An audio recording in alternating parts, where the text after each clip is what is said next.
पैसा ना तो पावर चाहिए, पैसा ना तो पावर चाहिए, पैसा ना तो पावर चाहिए, पैसा ना तो पावर चाहिए।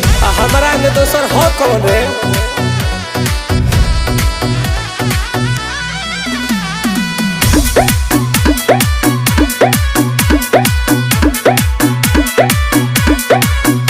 सब रुपये के तो खेल बाटे, रुपये से जेल बेल बाटे।